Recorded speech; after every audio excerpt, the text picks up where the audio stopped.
Hi,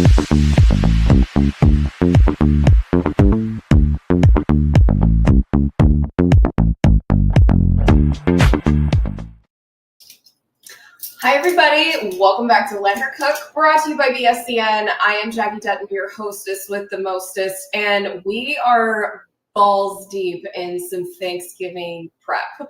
I have at least 3 or 4 dishes to make. There's also some small little components. So because I am doing too much, we are going to bring in some other team members. So we have Ben on the screen. You will know him as Yildius Maximus from X. And then we also are going to have Johnny stop by as well from all over, from the UK. And this will be a little American UK crossover, and it'll be fun to interrogate somebody who doesn't normally celebrate Thanksgiving, right? So yeah, that's what we're going to do. I am currently in the process of making my own self-rising cornmeal because the grocery store rugged me and didn't have it. There's just that one ingredient always that kind of eludes you. And this year for me, it was poultry seasoning. So I had to go to I'm not kidding, 5 different stores, I think, before I finally found it. I finally did though. I procured this ingredient, but I wasn't going to be able to do it if it's a necessary ingredient. Like there's no fudging it. So I had to go get it. And it had to be specifically the McCormick kind because I stumbled across a different brand of poultry seasoning and I flipped it over and looked at the ingredients and it was wrong. So the stakes are high. It's Thanksgiving. My advice is to cut corners where you can. I am currently in the middle of reducing, this is how extra this shit is right now. I am reducing banana milk to turn it into evaporated milk to make a dairy-free version of a pumpkin pie. Not that it's going to matter because I'm about to eat cream of whatever in just about fucking everything we have today. But, whatever. It's fine. I'm trying to be decent where I can here with this. So we're reducing banana milk. I'm making the cornmeal mixture, and then I have dried out some pieces of bread and baked some biscuits, and I also have to make a cornbread, and that is the general breading of my Southern dressing. So, Ben, you live in, I'm just going to say the Midwest, so I don't dox shit out of you. That's fine. But do you guys have dressing or do you have stuffing? Stuffing. So it's cubed cornbread with apples, sausage, and celery in. Yeah, I feel like depending on who's making it, it's always going to be different. My mom tends to make it from challah, if you're familiar with it. Oh, yes. So it's actually it's like the bread texture is almost a little more cakey, I would say. But it's always different depending on whose house you're at. So I'll say I think the way my mom makes it's probably best, but I'm probably biased there as well. What about you, Johnny? What about stuffing in England? Yeah, I don't know what actually it is, ashamedly, but we definitely do have stuffing. It's very Christmassy, and also Sunday roast. We kind of rinse, repeat Christmas and Thanksgiving dinners on Sundays. So whether that's roast turkey, roast chicken, it's a very common thing. But wait, when you say dressing, Jackie, are you talking about sprinkling some vinegar on a salad? No. So I don't know why Southern people call this dressing because I know what you mean, that dressing would typically be an oil-based or a milk-based liquid that you put on top of something. No, it's kind of like how you guys bastardize the word pudding for everything. Pudding is just pudding is a course. Like pudding to us is the it's like a snack bag. Yeah, it's chocolate jelly, basically. Yeah, I think for us, dessert and pudding are. I mean, if there's anybody British listening, correct me, but I think pudding and dessert are pretty interchangeable. It's just what you have after your entree. But isn't there a savory version of pudding? It's goose. Maybe. I mean, not. So This is just savory pudding, is what you're saying? It's like we have a savory bready pudding on Thanksgiving, and we call it stuffing. Essentially, yeah. So that's what dressing is. It's like this breaded. Is it runnier Texture. than like a traditional? Is it runnier than a traditional? Well, there's no like cut cubes. Like there's nothing about it that you would see as like a defined like cut piece of bread. Everything is just going to be like mashed together and mixed, and then it bakes up to form kind of like its own breaded texture. It's not runny. It does have like form to it, but it's more spongy. So that makes even less sense to call it dressing because I'm not it's like describing so, it well. so it's like a loaf. It's a loaf. No, it bakes up like a casserole, kind of like a cornbread, but it's very moist. It's like very Okay. dense. Interesting. So it's not at all like the stovetop stuff. No, Okay. no, it is nothing like it. That's interesting. I actually do think Thanksgiving and Christmas meals are like almost identical, by the way. They're like Yeah. the same thing. So they are for my husband, but with my family, we changed the menu up probably because we were eating at like different times. Christmas was usually brunch because we'd wake up early, we'd open gifts, we'd go over to my grandmother's and then have like a big brunch meal. And that was actually kind of fun because, you know, whatever. But a thing that became very common that I now do every year is having tamales or like Mexican food. Because in California, people get them as gifts because you make so much in the mixture and the batch. So yeah, we have tamales every Christmas. What is a tamale? So I'm not going to explain this well either. It's like a corn. So you mix up corn and lard and broth together, and you make this like. It's okay. Okay, here we go. Right. You guys are gonna love this. I'm gonna attempt to screen share here. Oh, a tamale. Okay. This is probably gonna screw up our whole setup, but you know what? We're just going for it. It's fine. Whatever. We'll just use this screen. Whatever. It's the Pump Fun stream screen. Okay. Let's see. Which one do I want to do here? Okay. I could just do Shoop. No, we're doing it here. Doing it on stream. This is a tamale. A tamale. So do you eat the outside or do you open it and eat the inside? No, it's just used to steam it, kind of like how you would use a banana leaf. So you use a corn husk to wrap up the tamale, and then you steam it. And after you steam it, the corn mixture sets up. But you also stuff it with meat and then this like kind of pepper salsa type mixture. That looks really good. It's delicious. I'm starving. This show is always right before my lunch, by the way, every time. Torture. All right, I'm going to try to get us back into person mode here. That is not what it was supposed to do. No, I'm right in the middle here. I feel like this is going to happen. All right. Hold on, I'll be right back.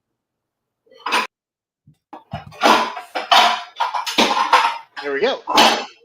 Not bad, nicely done. Please remember that we're on a stream and we're not just in a call having a chat. Yeah, don't even think about it. All right, what's going on, Johnny? You want to throw some crypto stuff out there? So Johnny, some background, is the COO of BSCN, and he basically knows all the things news happening all the time. Do I? You do. I mean, the obvious one is the Monad token launch in mainnet. And like even before you get to the token, every single party, like so many parties that we know and we work with, everyone was like straight onto mainnet as soon as it went live. Like it was so well coordinated from like press and infrastructure, like basically every side. But obviously the most interesting thing is the token. And I think for me, what is genuinely quite interesting about it, and there's been a buttload of really high profile token launches in 2025, right? And I can't help but think that maybe there was like some pressure from investors, VC community to be launching tokens. And it meant that when the markets did sort of like, you know, give us a little bit of green, there was a lot of excitement and loads of tokens coming out. But a lot of them really, really didn't do very well. And I've seen some research even from a couple of really high profile VCs that you know, Binance listings and Coinbase listings are not having the impact that they did a year, 2, 3 years ago. But somehow in amongst it, the Mon token sale has done really, really well. Despite what the markets have been like this week, last week, the week before, it has done really, really well. And, I don't want to say that I'm surprised, but I definitely didn't expect it to perform in the short term quite like it has. So, and especially as this is, in some ways, like, people are talking about how the VC model is dead with very, very heavy insider allocations to VCs. Just want to exit at some point, and some say use communities and stuff as exit liquidity. But this is a big VC token, right? I think I've forgotten the exact numbers, but the team has a really, really hefty percent. I think it's between 30 and 40%, maybe to the higher end of that. I think VCs have a bit less, maybe more like 20%, slightly below that. But it's a massive, massive insider allocation. And obviously, like, the circulating supply is only, I think, 10, 11% at the moment. So it is very, very low at TGE, but not necessarily to an uncommon extent. But Ben, I know that you've been looking at it very, very closely. Why do you think it's gone as well as it has so far, and can it last? Oh man, I have no idea. Right. I guess what it is, like what I've seen is with all the launches we've seen this year, there's just like not enough retail attention to them probably. Like when, because if all the VCs are in ahead of time, let's say, if all the interest is already in, then you don't have a good launch. Probably, Coinbase raised $270 million, and they're like quick 5-day raise. So, and then obviously it's listed straight on Coinbase. So I would assume that coordination has a lot to do with it. And honestly, this is a very good look for Coinbase. So that also means that they may have, total speculation, but like they couldn't have this thing go poorly, right? Yeah, I mean, it is also, with that low circulating supply, is like a pretty clear demonstration of the whole.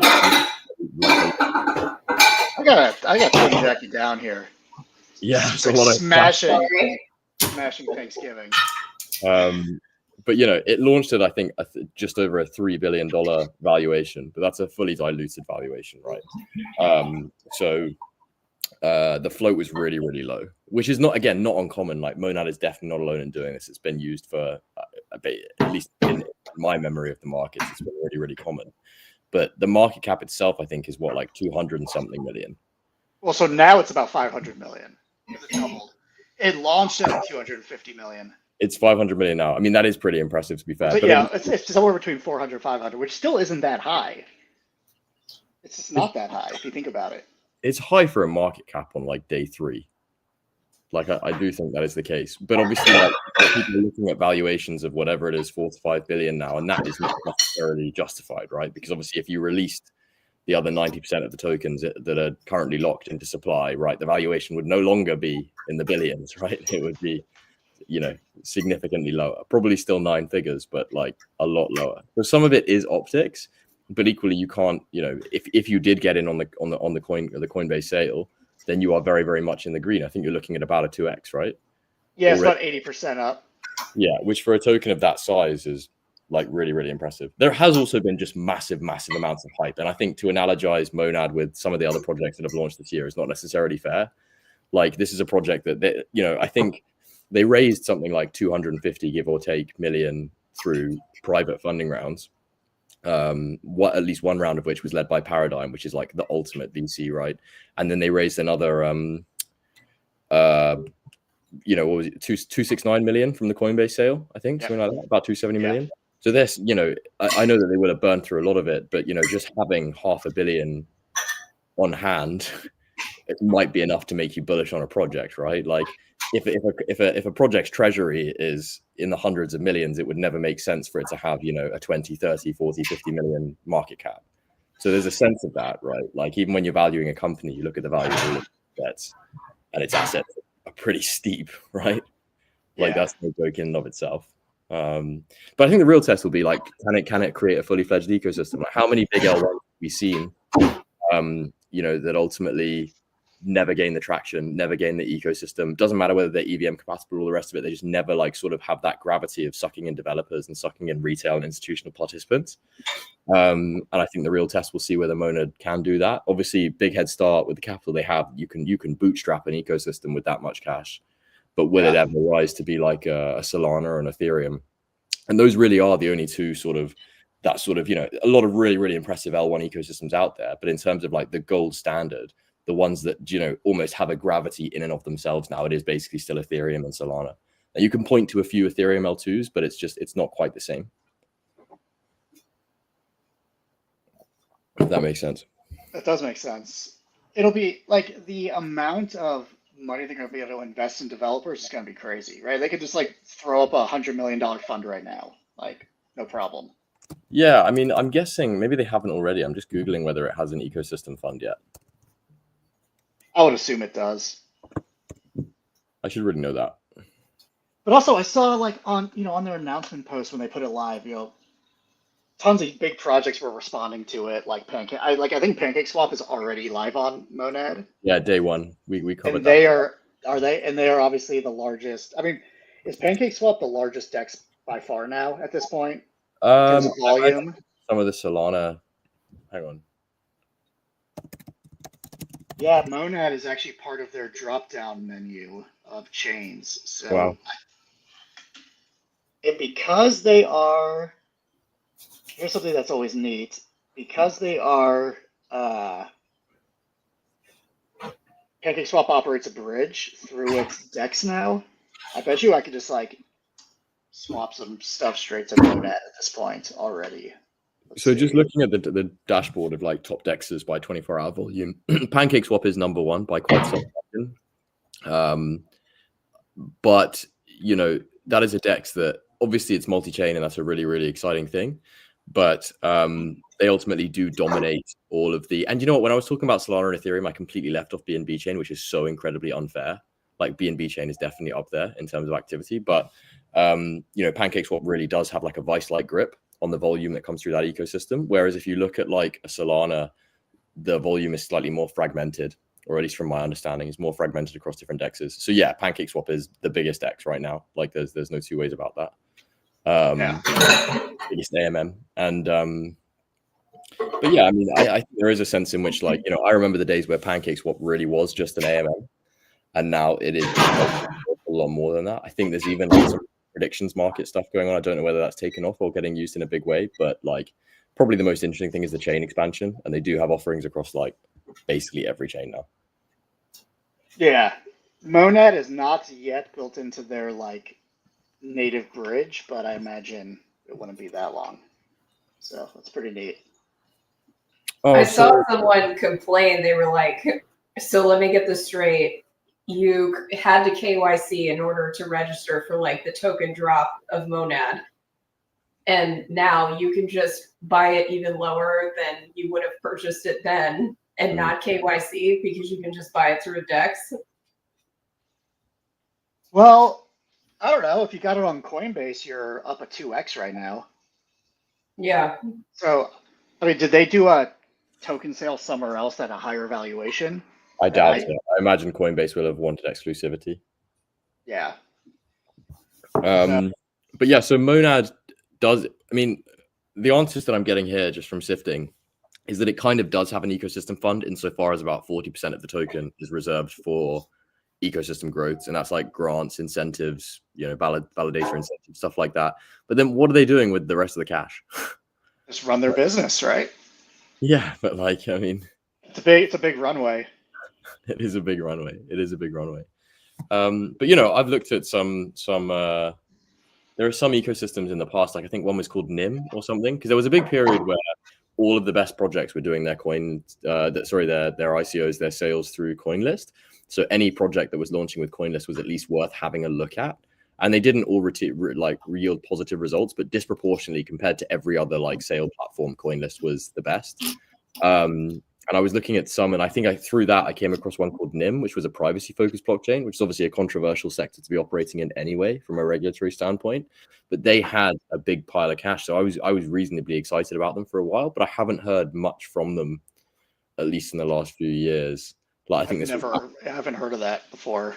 Yeah, like an incredible team of like real academics, but I just never think they built out a big ecosystem in a serious way.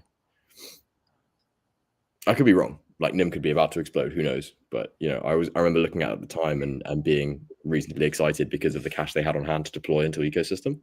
but I don't think anything has come of it just yet. Or I'm sure stuff has, but it's not widely discussed, so to speak. Interesting. So, Jackie, did you have any predictions from Monday perform well for you? Yep. So Robert Irwin did win Dancing with the Stars.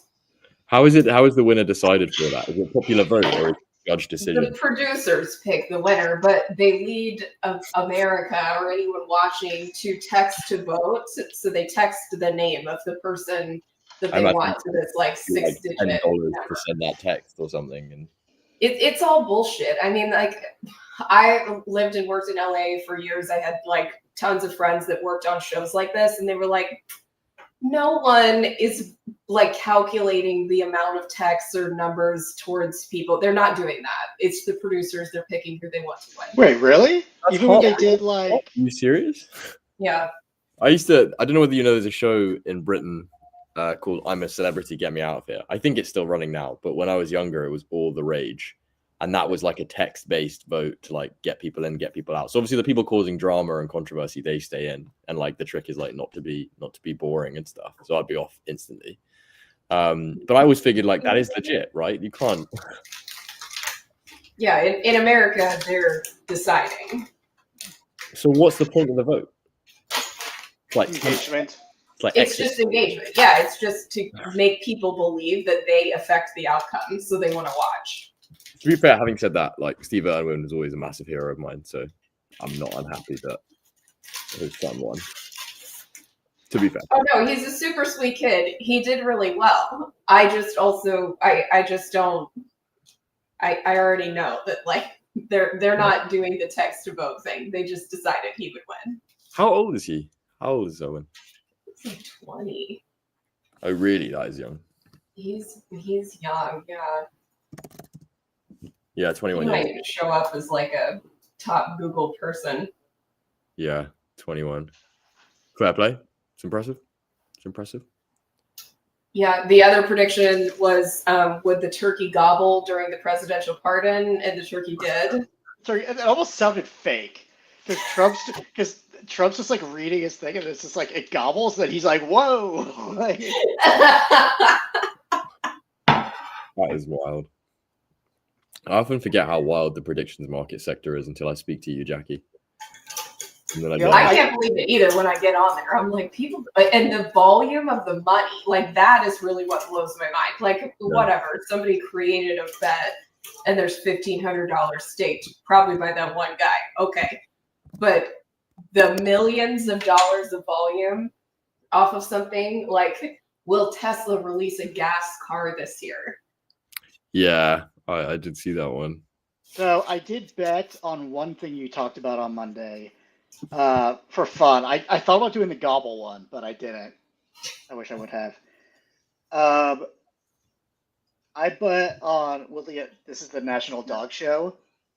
Will the announcer say good boy? I said yes. There's like a 50-50 shot. So They'll definitely say good boy. Sure, it's a dog show. you would think so, unless they're like Is this assholes. there's a UK equivalent of what do you call it in the US? The National Dog Show. Is that all it is? Yeah, National Yeah, Dog Show. Westminster. It's Dog there's Show. there's a British one called Scruffs or Tough. It's massive. Hang on.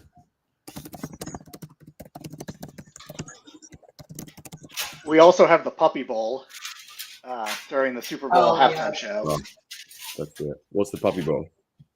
It's just they have a small like football field and they put a bunch of puppies on it and then they act like they're playing football and it's like an alternative halftime show during the Super Bowl. That's great. I'd rather watch that than the Super Bowl. It's to get women and people who don't like football to watch something. That makes sense. Yeah, that makes sense. The thing is, we have rugby in the UK, right? That's kind of our American football equivalent, and it doesn't start in the way that American football does. Oh yeah, Like- you guys it just plays, right? It just plays. Yeah, I mean, like if something happens, they might stop and reset for a certain set piece, but then it's ultimately like if it starts at 4, you know it's going to be over by 6, right? Whereas American football games, they go on for hours, right? They do. Yeah. feel that can't be a good thing. I feel like to enjoy that, you have to be so into the culture. Like you can't. I feel like it's hard. Like when I've watched it in the past, it's hard to enjoy for sport's sake. A, because it's complicated, but you could get around that. But more because it's just like if you don't understand what it is that you can watch rugby and still enjoy it and enjoy like the sporting spectacle of it. But with football, I think because it's so stop-start, at least I've struggled with it when I've tried to watch. Interesting. Maybe Well, I think that's more like we watch hockey, which is more rugby style. Although there is some stopping there. I could watch ice hockey for sure. Like that is exciting. There's like Ice hockey's fun. there's a lot of Yeah, I have a hard time watching. Some people can watch like every football game. I can watch like my favorite team. I watch them every week, but other than that, like I don't really care to watch like two random teams playing each other. It's like when you really care, then yeah, 100%. Like you can get behind it. It's like I'm not a big football guy or soccer as you would call it, but when like England are playing, then it is entertaining to them. But also, what baffles me about American sport is that it's all national. Like for basically any sport you follow in Europe or outside of the US, the biggest games, the most exciting ones are international. Like seeing Wales play England or seeing like Italy play Spain at football or soccer. Whereas like I guess you like the state system is it's kind of similar to Europe, right? If all the European teams are playing each other, that's kind of like states because it's like the same geographical setting. That does make sense. What I've always thought was really funny is like, baseball. We have the World Series. Yeah. And it's literally just American teams and like two Canadian teams. Yeah, but the thing is, so I visited. I was out in Asia right at the end of last month, or the start of this month, and I think it's something like the viewership of the NFL in China is bigger than the viewership of the NFL in the States, or something. They love football there. That's cool. No, not the NFL, the NBA. The NBA. Nobody here watches the NBA. The NBA is that true? Is that true? Yeah, its ratings have gone like worse and worse because it seems like either the players are too good or they don't care, but it seems like they don't try, right? Like if you watch an NBA game, they're being too chill. Like nobody. It seems like no one's trying that hard. Yeah. It looks like they're throwing the game is what it looks like. Well, I guess they all did just get in trouble for, not all of them, but a lot of players just got in trouble for betting. So really? I must have missed that. So what, they were betting games, and so they were deliberately throwing games, or were they betting? Apparently, yeah. No, they're not betting on themselves to win. Although so I'm guessing because obviously if you play professional sport, you can't be betting on the games that you're in. Correct. Obviously. No, it's illegal. Yeah. Can you bet on yourself to win? I feel like you should be able to, but I don't think you can. But no one should get in trouble for betting on themselves to win. That's actually a good point. Because the incentives don't get skewed there. If anything, you try harder, which is great. That's actually really funny. I still think that's like it's probably still an area where they're not allowed to. All right, Jackie, what are you cooking? Yeah. What, do I think that the NBA is rigged? No. I mean, what are you making right there? So I just took this crust and I'm going to, it was like a rectangle or a square, so I just made it a circle, and this is going to be the base. That is not a circle, Jackie. It's, okay. It's not a perfect circle. It's not bad, To be fair. I'm going to crimp the edges anyway. It doesn't totally matter. I'm being mean. I'm sorry, Jackie. Oh, no, it's totally fine. I'm just bitter that we don't really do Thanksgiving here. That's the truth. Wait, but your wife is American, right? Yeah, she is, but she's actually away for work at the moment, so we're not going to even be together on Thanksgiving. But I'm going around to the neighbors on Sunday for a chicken roast, which is pretty Thanksgiving-y, I think, even if it's maybe 3 or 4 days late. Yeah, a roast. That's essentially, what we do. But I want to try and cook something on at least Friday night, and I want to try and do like this Asia meets the West like fusion with like maybe bao buns with like turkey in them or something like that. It could be disgusting, but I figured have a play with that. But the danger is it could go really badly, and I'll just have to order takeaway. So yeah, that's okay. Do you cook, Ben? I do. I cook every night. What do you cook for? So most nights, like I'm cooking for, like, because we have to eat, right? So I would, like last night we just had chili and like dinner rolls, simple thing. But did you make the chili like with all the constituents and stuff? Yeah, like in a crock pot. I didn't like buy like cans of chili and That's great. I That's like great. I call it the constituents. Yeah. The ingredients. Yeah, and then so like sometimes because I do think cooking's kind of like a fun hobby in my opinion. Because if you got to do it anyway and you got to spend the money anyway, you might as well like. That is the thing, though, is like it is expensive. It's not cheap to Well, cook. but then it depends. Like you start to learn like, chicken thighs are like a really good economic route. I have to feed 6 people, so it's like Yeah. I can go chicken thighs, and then then you just get like a salad and vegetables, and you have a meal. Like so, I don't do anything usually like over the top. Just like this is normal. Like tonight we're having hot dogs because that's I think what I feel like doing tonight. the reason that I feel like cooking is expensive is that I don't do it often. And that means that, like, if I want to bake a cake, for instance, and I did this a few months ago, right? I wanted to bake a cake, and I was massively put off by how expensive it was because I had to buy the right flour, I had to buy sugar, I had to buy all these different things. Whereas if I was making a cake every weekend, those ingredients that come in like massive containers, Yep. I wouldn't have to buy the ingredients again. And I think it's the same with cooking, right? If I just had all the right, if I had a massive cupboard full of all like the long life ingredients, like all the right herbs and spices and stuff like that. Oh, so all that stuff. If you have like rice on hand all the time, beans, like exactly. because it's like if sometimes I don't get necessarily all that creative. So it might be like, all right, we're gonna have barbecue chicken. I always have like a protein and then something else. So it's like, all right, we're gonna have barbecue chicken, and then it's like, all right, we'll just make some rice and beans, like whatever. Yeah, that's like fair. it's food, it's calories, and it's healthy. Pretty good. So, but we do have a bread maker, and I'm starting to get very interested in making like loaves of bread. I tried to make one just like a chocolate chip loaf because like I'm not just gonna make like wheat bread, I want to make something like better. It didn't go well on my first try. All the chocolate chips for some reason like melted into the dough, so the dough just turned into like a slight weird brown, and then didn't taste very chocolatey. Yeah, fair. And I don't know what I did wrong. Like I followed the instructions, so I'm just gonna. I did have mini chocolate chips though, like the little guys. I see. And also, I read that you could freeze them first. So if you freeze them and then throw them, because the bread maker does like the whole process of like mixing, kneading, rising, and then baking. So all my chocolate chips melted before it even reached the baking phase. For some reason.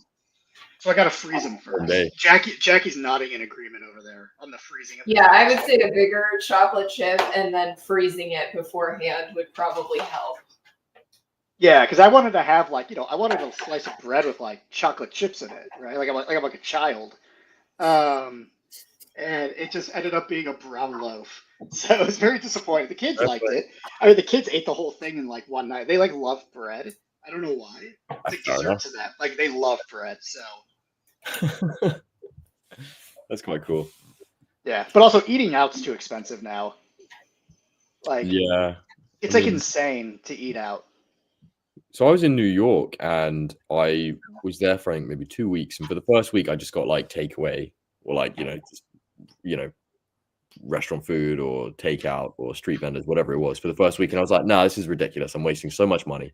I'm gonna cook something. And I think I cooked like fajitas or like spaghetti bolognese or something, and the ingredients for it cost like as expensive. Twice what it would. Yeah. Well, so like that's the thing is if you're cooking for 1 or 2 people, it's like probably same to a point.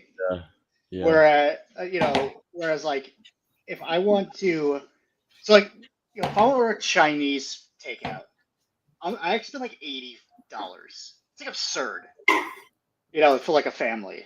Is what you're saying here that like economies of scale apply to home cooked meals? Cooking really benefits from that. Like, I made a pot of chili with all the, I think 2 pounds of ground beef, the beans. I do mushrooms, then like tomato sauce and whatever.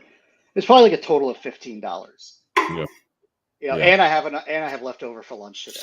That's not. Whereas, New York is also especially bad, to be fair. Yeah. But yeah, Jackie, sorry. Jackie, take over here. What are you making? Jackie, this is your stream. You're meant to dominate it. No, this is great.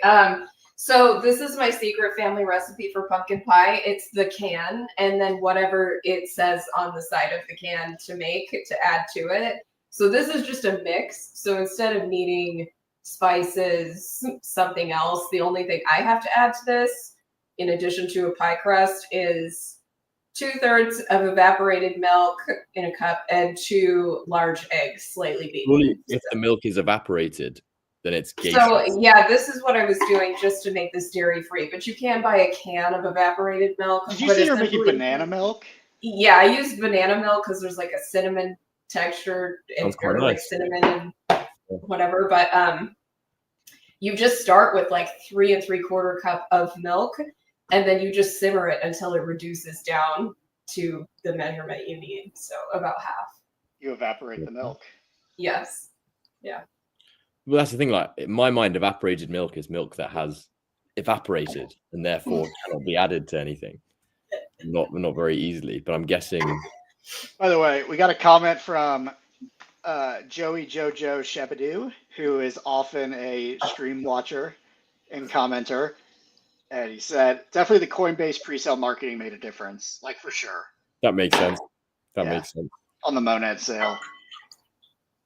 Fair play. So, Fair play. They did like a 270 million public raise is nuts. I was skeptical that it would do well. So like I put some money in because I wanted to just like participate. And I was like, I did not put nearly enough money in. That's so annoying. Like it doubled. Yeah, Oh, but wow. that's just like yeah, fair. But the thing is, I have like, I'm shell shocked from putting money into pre-sales and things and just getting like Yeah, of course. just nuked. Like the moment it goes live, it just tanks. That is quite a common thing. Maybe this is a sign that the retail can get more confident. Like, I'm all about this. If it can do well, I'm on board.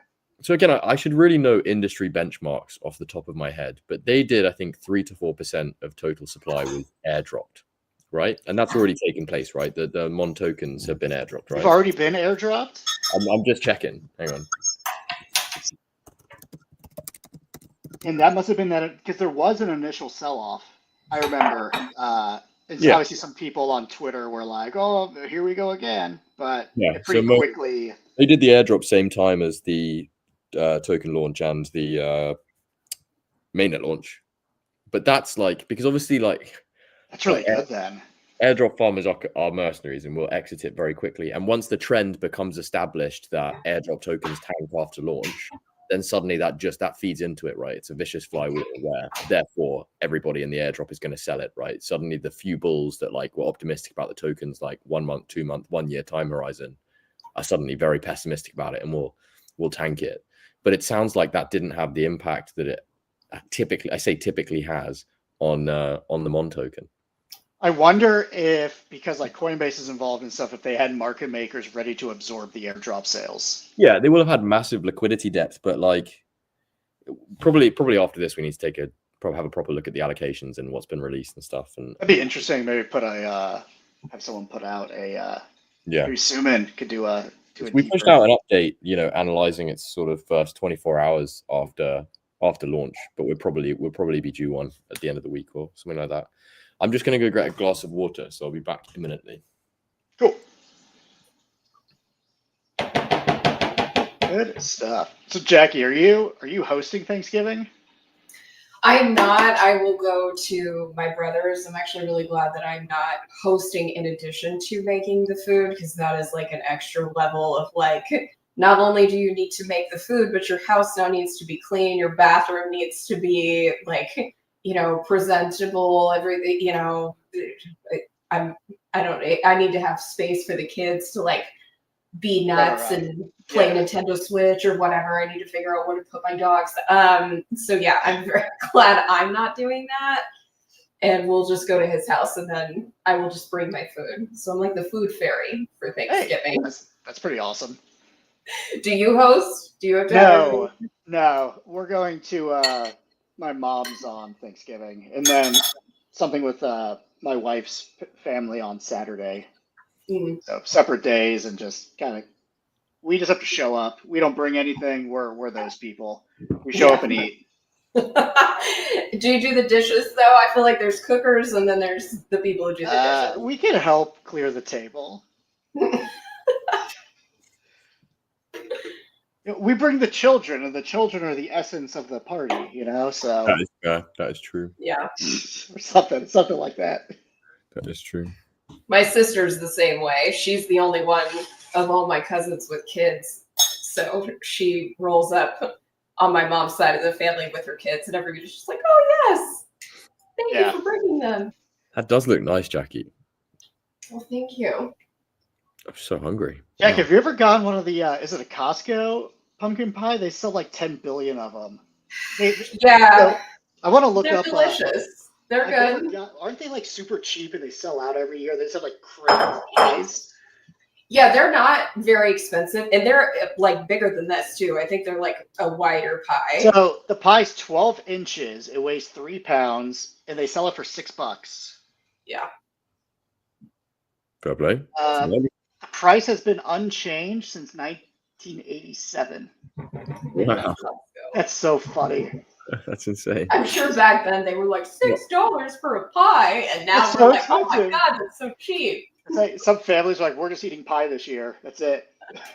The one American foodism that I really do buy into is, have you guys tried the cookies from Publix? Oh yes, yeah. Those are amazing. They are so good, and they sell them in volumes that just probably illegal in the UK. Just like this massive, densely packed box of like melt in the mouth sweet rainbow cookies, and those I absolutely die for. So in 2023, which I guess is the last year we have stats on Costco pie sales, they sold over 4 million leading up to Thanksgiving. So 4 million people, well, 4 million pies were sold, pumpkin pies were sold just through Costco alone. So they did $24 million in pie sales. That's pretty impressive. Not bad. No, 16 million. No, they're $6 a piece. 4 million. Oh damn. Okay. Actually, they're like $6.99, so it's really $7. So it's $28 million in pie sales. Was it? And it was $6.99 in 1987. Yeah, same price. That's pretty wild. I wonder how they managed that. Well, you know, like the hot dogs haven't changed in price either. They're like $1.50. Yeah, but is there not some quality depreciation that happens when? It's just I think they have loss leader items. Fair enough. You know, like it just is what it is. That Yeah. they know they're gonna bring in so many people to buy turkeys and pies or whatever. Yeah. Because they also sell a lot of turkeys. Well, we have Poundland in the UK, which I think is the same as the dollar store, right? And I went in, I think last Christmas or the Christmas before, because I wanted to I was getting stockings for a few people, and I want to just fill them with like useless tap. It was like, yeah, and nothing was a quid, nothing was a pound. Really? Everything was like, yeah, this is like, they had a £1 section, which was maybe like a tenth of the shop, stuff that was actually a pound, and the rest was like they had like a £6 section. I'm like, this is just a shop now. It's not actually Poundland anymore. And like the business model for Poundland, the idea that everything was a pound, that is like the lack of foresight for like inflation is outrageous. Yeah, I think like we have Dollar General, and I would imagine nothing's a dollar at this point. Yeah, because there was a period in 2021 where a quarter of all the dollars that had ever existed had been printed in the last 6 months, and like the dollar store business model does not survive that kind of like money printing. So, Johnny, we got a question for you. I'm Uh-oh. throwing this one at you from Joey Sheba Dooby Dooby Doo. Okay. Do you think Monad will be forgotten by the next cycle? I don't see a big need for more L1s right now. I mean, like, what are Monad's USPs? Like scalability, EVM compatibility, that kind of stuff, parallel execution, which is stuff that has been, it's not uncommon to be scalable, EVM compatible, or EVM equivalent L1s anymore. But what Monad has done is amassed a lot of attention and a massive ecosystem now, and it does have the capital to maybe sustain it. But actually, in answer to that question, I'd probably ask, like, what do you mean by cycle? Like, where are we in the conversation? Because I think, like, if you got into blockchain and crypto before 2022, right, before Terra Luna and FTX, cycles are really, really clear, and to me, they are just not nearly as clear anymore. So, like, do I think maybe if what you mean is like, will it be around in 4 years' time? Yeah, I think it probably will, because if you look at like some of the L1s, like definitely not naming names, but like that have not had the impressive start that Monad has had, a lot of them are still talked about and still have some degree of ecosystem 4 years on from launch. So I would say yes, probably, but that's not financial advice. Anything can happen in crypto. Always do your own research. So, what about you? Answer. What do you think? I mean, to some extent, for sure, so how much money they raised. And it does get to the, I mean, I like the spirit of the question, which is like, why do we need another L1? Yeah. Like, what's it actually benefiting the ecosystem other than further fragmenting it and making it almost harder to use, right? Like, where's the capital from? Where's the capital that's increased Monad's market cap over the last few days come from? I guarantee you, it's not like traditional asset managers and stuff. It's all that was already in the. It's like the question would be: is every L1 just a cash grab by early investors, right? Because if you said like, oh, we really need whatever, like, what is the actual argument for Monad to exist? I don't know. I mean, I haven't done the research, so I don't know. I'm sure there are spaces and founder quotes that explain just why that is. But yeah, no, I definitely see where you're coming from. But even then, it's like, what does, so say for instance, all the money that has flowed and will flow into Monad is coming from already within the crypto ecosystem, right? It's not, a new entrant to the market. It's not some retail investor. Wow, I've just made $100 grand. I want to invest in crypto. It's capital that was already invested in other altcoins, let's say. Yep. But what that switching does create, which is good for the ecosystem in terms of activity, in terms of on-chain metrics, obviously good for exchanges and any kind of middleman that takes a cut, is it generates volume, right? That flow of capital from one, that the heavy flow of capital from one asset to another does create volume, and it creates volume for DEXs, it creates volume for centralized exchanges, it creates volume, and that is in some ways a positive. Like in some ways it's a negative because it's extractive, but then exchanges need that model to exist. And then what do exchanges do? They sponsor stadiums, they run ads on the tube, on the metro, they help proliferate the industry. Whether that's a good thing or a bad thing is, the jury's out probably. But that is another sort of value add that, quote unquote, another big L1 has. It's also, it encourages building, right? Like when a new L1 or a new L2, when a new sort of like standalone ecosystem emerges, there's a massive like vacuum, a massive critical infrastructure. So stuff like token platforms, that stuff like DEXs, those sort of like real sort of cornerstone applications, which do get used. Who buy? Like, again, a big open question. But so there is money to be made from the developer front, and if you are building on any L1 rather than building in, say, traditional finance or in traditional tech or traditional fintech, then you're still building in crypto, and that sort of opportunity for new builders is still exciting, I think. But yeah, I mean, in answer to that, there is a sense in which, like, okay, why do we need other L1s? We have scalable solutions elsewhere. It's fragmenting liquidity.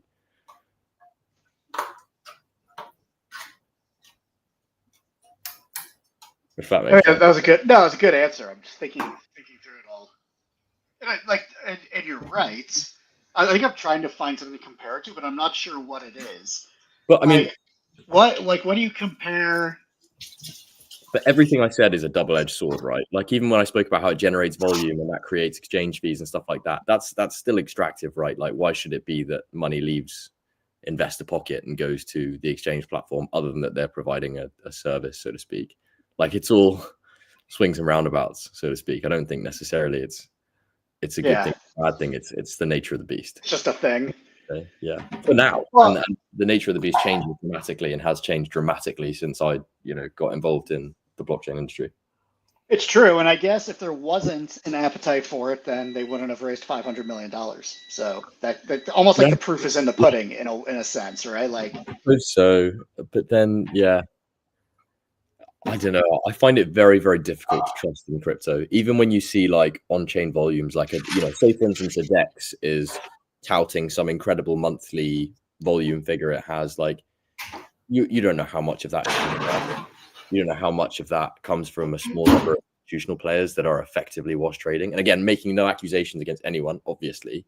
Yeah, But- and it's so cheap to trade on most chains that you could do like a lot of volume for very little cost. I just find it so difficult to trust any data, really, like in a meaningful sense. And that doesn't mean that the data is it's still useful in some ways, but taking it at face value in this industry is very, very difficult, I think.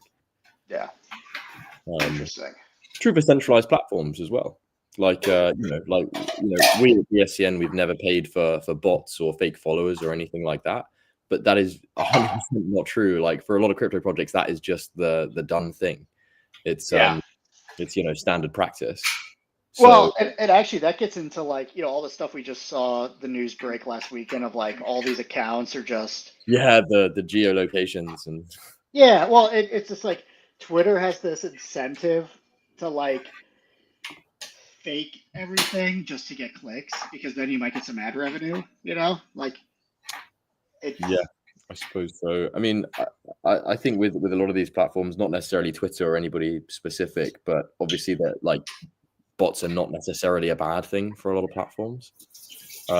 Insofar as it just juices metrics for you. I think, you've got to tread a line between being really legitimate with your advertisers and stuff like that, but equally, how many new profiles were created on X platform. I don't mean X platform. I mean like, N platform, so to speak. In the last month, if you have a 1 million figure of new profiles that were created in the last week, then that's a great figure to tout. And, the headlines might not mention, a lot of that could be bot traffic or duplicated accounts and stuff like that. Again, it's just so hard to trust any data that anybody provides because whatever data there is, someone has provided it, or at least, created the frame through which you're seeing it. And the chances are that they will have an incentive to skew it one way and frame it in a certain light. You might, but even things like think tanks and stuff like think tanks and not-for-profit organizations that produce this data, they are still funded by someone. Yep. That's the truth. Like, even if it's government grants and stuff like that, that is still, a party with capital pushing to another party. Like, incentives are just all over the place, and it's so difficult to take anything. And I feel like forget crypto because today's landscape at face value. Interesting. Everyone wants something. They do. All right, we got about 3 minutes left. So Jackie, what else are you making? Give us the rundown, and then we'll just go into Thanksgiving. So this is a green bean casserole, and this is not your traditional like back of the French's fried onion green bean casserole recipe, which was definitely a marketing ploy to sell more of those. This is a very like Southern, I've never had one like this anywhere else, but it has French cut green beans, corn, cream of celery, and water chestnuts make this really interesting. So the water chestnuts have this like nice little crunch when you eat it. It's very savory. It doesn't have that kind of balance of like the fried onions have like a little bit of a sweet, crunchy texture. The water chestnuts are kind of what replace that in this. And then there's also a cup of what's supposed to be Velveeta cheese, but I'm just using thick cut mild white cheddar. But this is delicious. And then you put a Ritz cracker crumb topping on it and then throw it in the oven and bake it. So I'm just going to prep that in this greased dish right here. And then I'll put that in the fridge. And then tomorrow I'll take it out and I'll put everything in the oven all together and then bake it. So I have put the pumpkin pie in, and in about 10 minutes I have to drop the heat and let that bake for about an hour. So a lot of this game is really just making sure that you have clocked your oven space appropriately and the timing of it. And I don't want to be super rushed the day of, so that's kind of why I try and do this the day before. Cool. Well, good luck with the rest of your preparations, and we'll see everyone on the next episode. Happy Thanksgiving.